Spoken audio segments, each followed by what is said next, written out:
Masarap magkaroon ng best friend. May taong poprotekta sa'yo, may taong magpapasaya sa'yo, pero handa mo bang itaya ang pagkakaibigan para sa hinahangad mong pagmamahalan?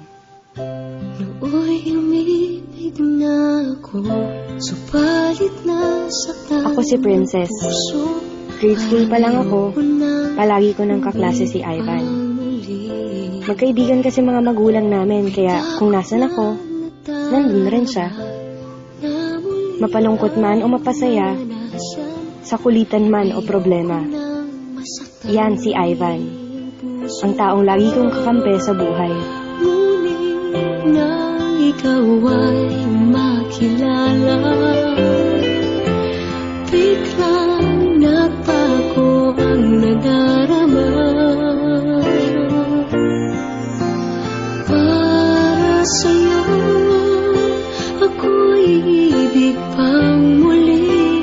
Dahil sa'yo, ako'y ibig nang muli. Ang aking puso'y pag-ingatan mo. Dahil sa ito'y muling magmamahal sa'yo, para lang sa'yo. Isang araw,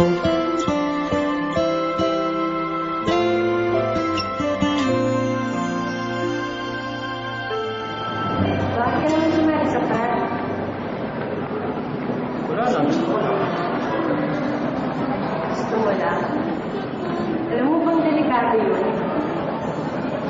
Alam ko naman yung pinapasok ko. Ang dami-dami sumasali sa mga. Natapos ang araw na yun, iba, at sa'yo lamang nakita ang tunay na pag-ibig na aking hinahanap. Buti na lang ika'y nakilala. Binago mo ang nadarama.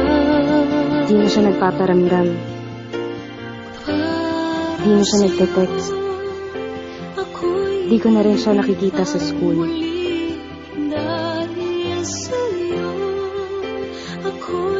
Kamusta na kaya siya? Pinuntahan ko siya sa bahay nila. Pero hindi ko siya naaabutan. Namimiss ko na yung best friend ko. Namimiss ko na si Ivan, ang lalaking lihim kong minamahal. Hanggang isang araw, Ano ba talaga nangyayari, Sir Ivan? Bakit? Wala. May hindi ka sinasabi sa akin eh. Ano kailangan ko sabihin sa'yo? Ba't di ka na pumapasok? Ba't di ka na nagpaparamdam sa akin? Ba't di ka nagre-reply sa mga text ko, Ivan? Ivan! Ano ba talaga nangyayari sa'yo? Ba't ka ba nakangirap sa buhay ko? Ano ba kita?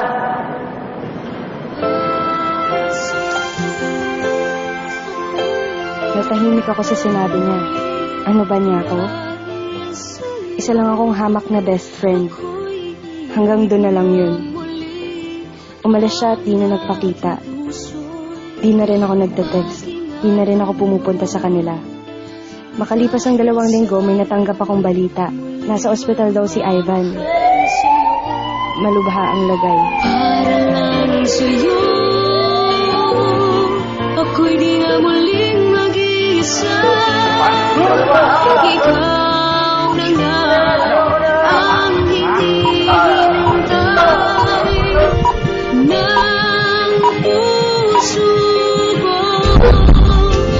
Para sa'yo, ako'y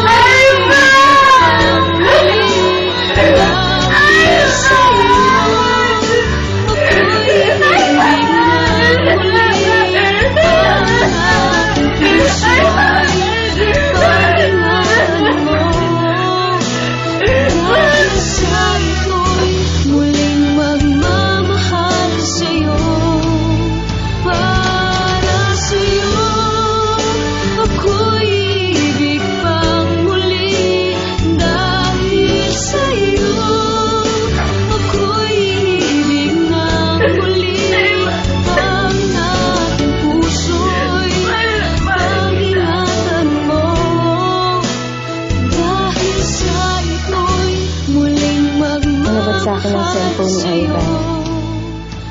Pare, huwag nang papakilaban ng best friend ko. Ginawa ko naman ang sinabi niyo, di ba? Nilayan ko na siya. Basta huwag niyo nang gagalawin si Princess. Mahal na mahal ko yun.